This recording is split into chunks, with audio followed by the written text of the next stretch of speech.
Alright, welcome guys. So here we have the Veement T70X Dashcam. We're just going to go through an unboxing and kind of go through everything here. So we're going to go ahead and slide this open here. And just a heads up, so Veement did reach out to me to do a review on the dash cam, and this is actually my very first experience with dash cams in general, and I've always wanted one. So this particular model actually has a front facing camera and a rear facing camera as well, which you can adjust to you know, record the interior. So I thought that's a pretty cool feature. And here we have the suction cup unit slash with the GPS receiver that connects and also transfer power to the dash cam. This is, you have a plenty long cigarette outlet here, and this we have just a USB cable so you can connect to your computer, and a pry tool which I actually use to eject the SD card, so that works. And here we have the dash cam, the Veement T70X.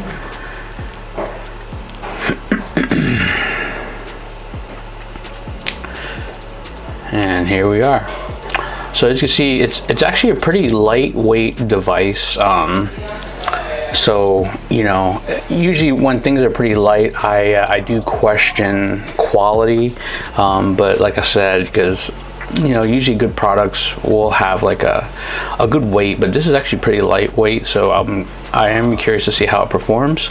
But it is a 4K Ultra HD dash cam, and as you can see, this spins. Basically, once you mount your camera, you can mount that swivel that rear facing camera to face wherever you would like.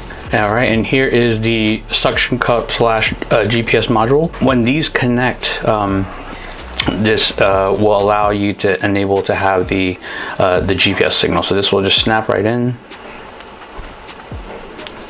All right, and once this locks in, you will actually, that's when you will get your options for like GPS location, showing speed, times and settings. This has to be connected for you to get those options. If it's not connected, you won't have those options to toggle.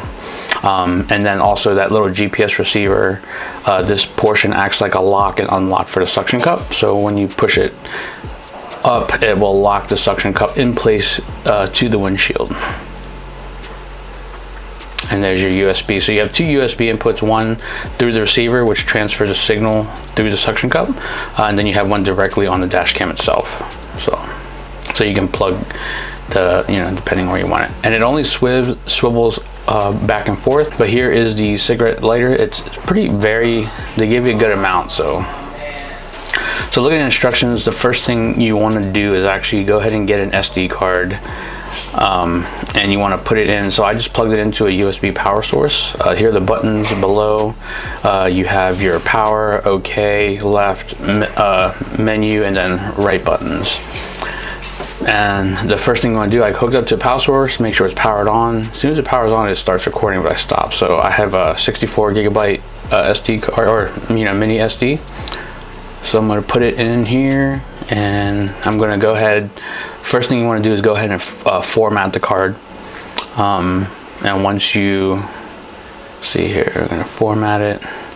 See as it starts recording. So it will start recording because now it's you know, reading SD card. So right now I stopped recording. Now we're going to go into the menu and go to format and hit format.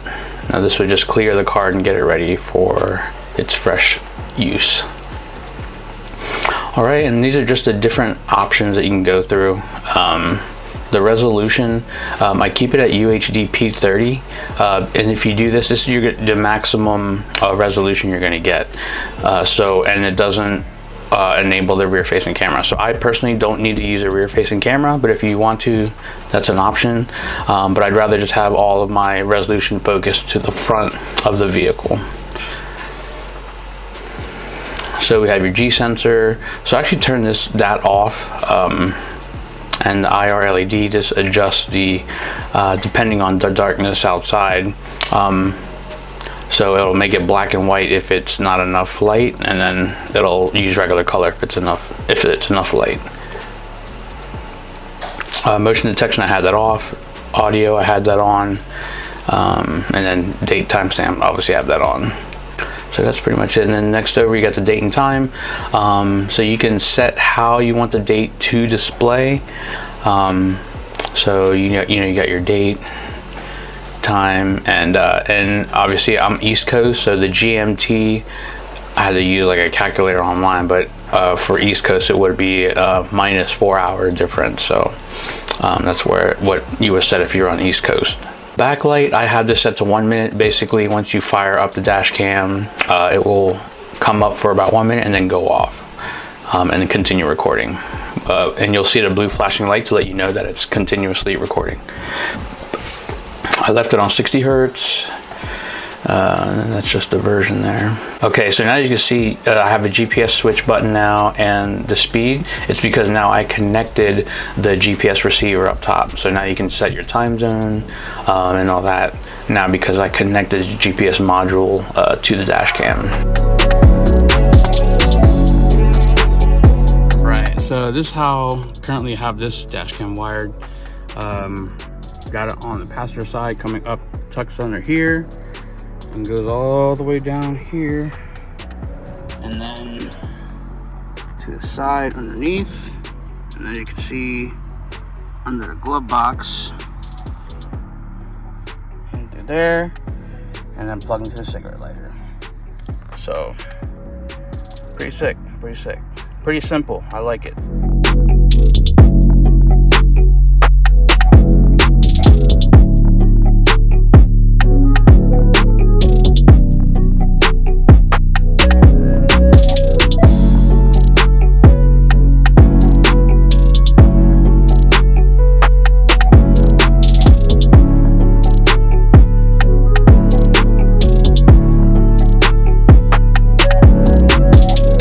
Before these following tests start, I just want you to know it's going to be just the audio only. You're going to hear from the onboard mic from the camera, and the main things I'll be messing with is the WDR, which is the wide dynamic range. This auto adjusts images, depending on the lighting conditions. So whether it's light or dark out, it'll try to give you the best optimum quality video. So I do leave this on because I found out through the testing I think it does work better. And then the next thing I will toggle with is the IR LED, which is the infrared LED feature, and it basically just adjusts images. It will convert it to black and white to make things more clear if there's not enough light, but if there is enough light, it will keep things in color. So but yeah, so that's mainly what the test will be. There's 4 total tests, and they're mainly been overcast days because of the storm we've had recently. So you got 2 overcast day shots and then night testing. Hope you enjoy that.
Oh my God!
All right, and that about wraps it up.